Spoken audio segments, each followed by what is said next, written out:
S. Rajaratnam warned that Singaporeans know the price of everything and the value of nothing.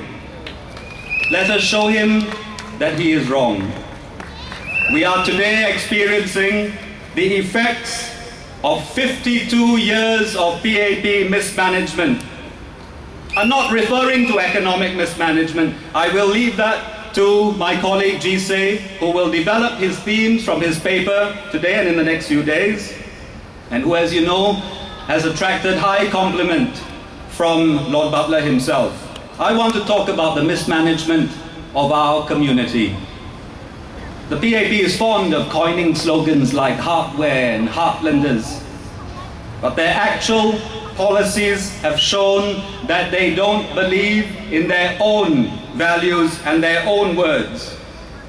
Instead of listening to people in the 1950s who lived in 3- and 4-generation homes with close links in the neighborhood, close links in their kampong, and shaping their housing policy to enhance community, they broke up our extended families and stuffed us into boxes, one on top of another, and then forgot about neighborliness.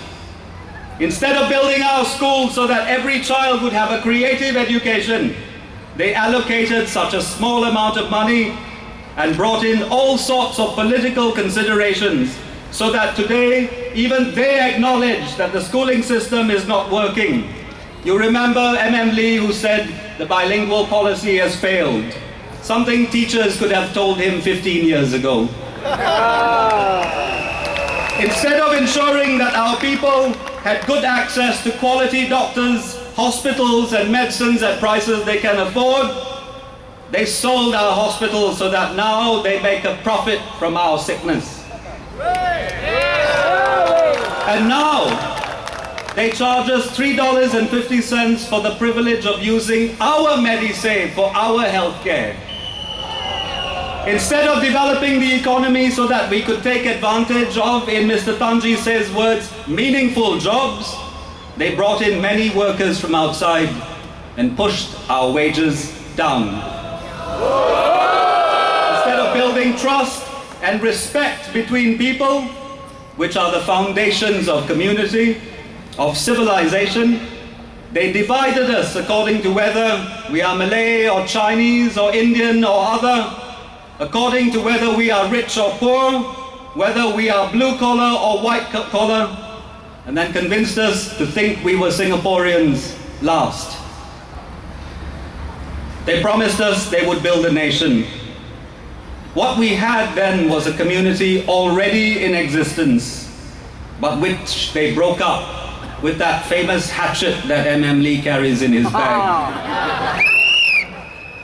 My friends, today is Labor Day.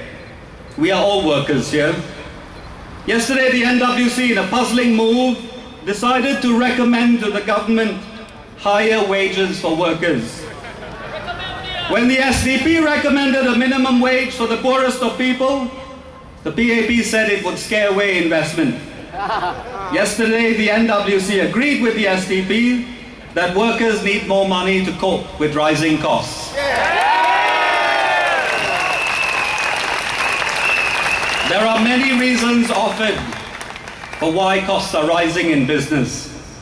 But yesterday, the Chinese Chamber of Commerce and Industry said it is high rent that is the most challenging aspect of doing business, something the government can control. The last time the NWC recommended an increase in anything due to the global recession was 2008, when it suggested a grant of $250 to people in Singapore, workers in Singapore. That's less than 50 cents a day. I'm not sure whether they are aware that the last time 50 cents was enough for a worker a day was when, as we say in Singapore, policemen still wore shorts. This year, the NTUC celebrates its 50th anniversary. A national trade union congress that has to stand outside MRT stations and persuade housewives to join is rather a failure. I met an elderly man 2 days ago in Bukit Panjang. He is employed as a cleaner in one of the LRT stations. He worked for 43 years as a driver of a refuse truck before they privatized it. And he has, let me see, $26,000 left in his MediSave and nothing left in his CPF. One catastrophic illness would wipe out his entire savings.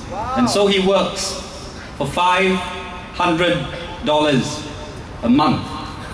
The NTUC has nothing to celebrate today. My friends, the people whom I lead in this election, I am proud to lead, and we offer the people of Singapore, the people of this community, a new vision of tomorrow. We will develop it in the next few days. But at this stage where I end, I want to ask you, in these last few days, come and volunteer with the SDP. We need more and more people.